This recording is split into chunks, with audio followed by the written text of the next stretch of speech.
For this video nga pala is hunugasan ko yung mga painuman ng manok para malagyan natin ng gamot na ipapainom sa kanila ngayong araw. Samahan niyo po ako at panoorin para makita niyo rin yung precision ng papainom ko. Ito nga po pala yung Egg 1000 ng Battlecock.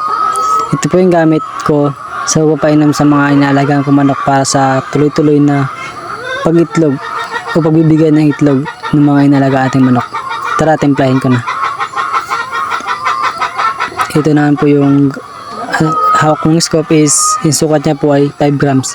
At about naman sa galon, ang sukat po ng galon na naglalaman ng tubig ay 4 liters lang po. Isa-isa ko na nilagyan yung mga galon para may bigay ko na sa mga inalagaan kong mga manok.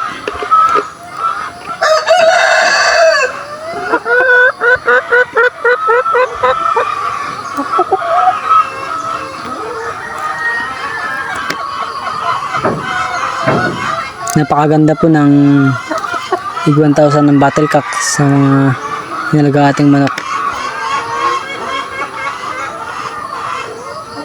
Kaya sa mga katulad po ko po dyan na nag-aalaga din ng mga manok, ito po yung magandang gamitin na pampaitlog. Hindi lang po sa mga inalagaan ating manok, pati rin po sa mga itik o mga nangingitlog, pinapainom din po ito. Kapag po na-mixture na natin yung gamot, ito po yung magiging kalabasan ng kulay niya. Parang orange, no? Yun. Siyempre, haloy na rin natin yung iba para matunaw yung gamot at maganda yung pagka-mixture niya. Hindi siya mamuo-muo.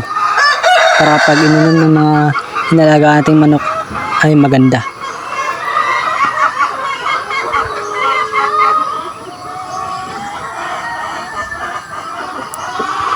Yun po, no? Tandaan po natin, Egg 1000 po. Ito, ibibigay ko na nga pala yung mga tinimpla kong powder na gamot sa mga inalagaan kong mga manok. Let's go.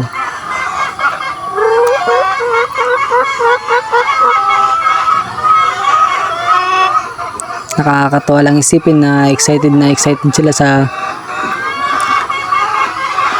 pagpapainom ko ng mga gamot sa kanila. Mas maganda rin po na magpainom tayo na ganito na uhaw po yung mga manok na papainumin natin para hindi po masayang o matapon yung gamot na ipapainom natin.